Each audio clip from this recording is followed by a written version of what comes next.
নমস্কার বন্ধুরা, জলফুরিং কিচেনে আপনাদের স্বাগত। আজ আমি আপনাদের কুমড়ো পাতা বাটা করে দেখাবো। কুমড়ো পাতার সাইজ দেখুন, আমার ছাদ বাগানের কুমড়ো পাতা 8-10টা মতো পেরে নিয়ে এসেছি।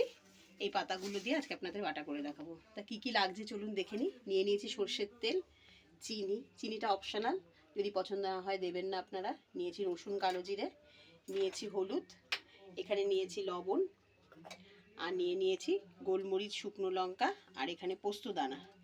এই সমস্ত উপকরণ দিয়ে আমি আজকে আপনাদের কুমড়ো পাতাটা বাটা করে দেখাবো। তা চলুন কুমড়ো পাতাটা আমরা কুচিয়ে নিই। কুমড়ো পাতার একটা কাজ আছে কুমড়ো পাতাতে, এই যে এগুলো একটু ছাড়িয়ে ফেলে দিতে হবে। এই যে আঁশগুলো মতো আমি প্রতিটা পাতা ছাড়িয়ে নিয়ে ফেলে দিয়ে পাতাটা কুচিয়ে নিয়ে আসি। চলুন স্টার্ট। কুমড়ো পাতা কোচানো আমার হয়ে গেছে দেখুন। এবার আমি একটা প্যান বসিয়ে নিলাম। এবার গ্যাসটা অন করে নিই। গ্যাসটা অন করে নিয়েছি, প্যানটা গরম হোক। প্যান গরম হয়ে গেছে, এবার দিয়ে দেবো তেল।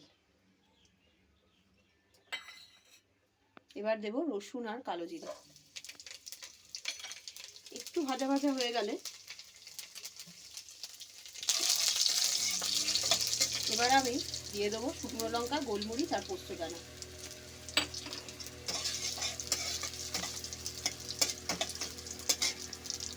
এর মধ্যেই দেবো চিনিটা আমি আগেও বললাম অপশনাল, আপনাদের যদি পছন্দ না হয় চিনিটা বাদ দেবেন। দেবো লবণ। সমস্ত উপকরণগুলো একসাথে দিয়ে দেবো। লবণ একটু অল্প করে দিতে হবে যেহেতু বাটা।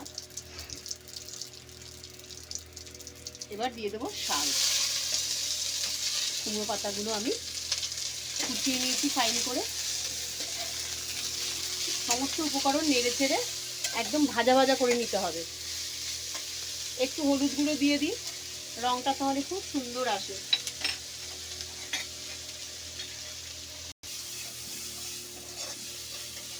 ঠিক এরকম করে ভেজে নিতে হবে। ব্যাস, ভাজা আমার কমপ্লিট। এবার আমি শিলপাটা এটাকে বেটে নেব।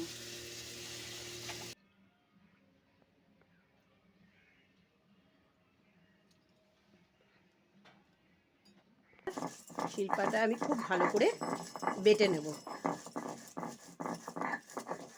হয়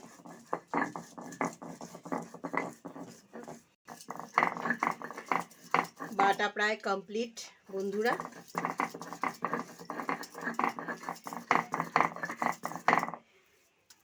আপনারা সকলে এইভাবে করে দেখবেন, ভীষণ ভালো হয় খেতে। ব্যাস, কুমড়ো পাতা বাটা আমার কমপ্লিট। একটা বাটিতে আমি তুলে নেব। দেখুন ঠিক এরকম হয়েছে। নিয়ে চলে এসেছি আমি। এখানে একটা প্লেটে একটু ভাত নিয়ে নিয়েছি, দিয়ে দিয়েছি দুটো কাঁচা টমেটো আর কাঁচা লঙ্কা। সমস্ত কিছু আজকে সবুজ রং। এবার একটু কুমড়ো পাতা বাটা দিয়ে ভাতটা আমি সার্ভ করে দেবো। সাইডে দিয়ে দিলাম একটু লবণ। দেখুন বন্ধুরা, ডিশটা কেমন হয়েছে বলবেন। দেখতে যেমন অসাধারণ হয়েছে, খেতেও কিন্তু অসাধারণ হয়। আপনারা সকলে এইভাবে করে দেখবেন। আর ভিডিওটা ভালো লাগলে অবশ্যই লাইক, কমেন্ট, শেয়ার করবেন। ধন্যবাদ।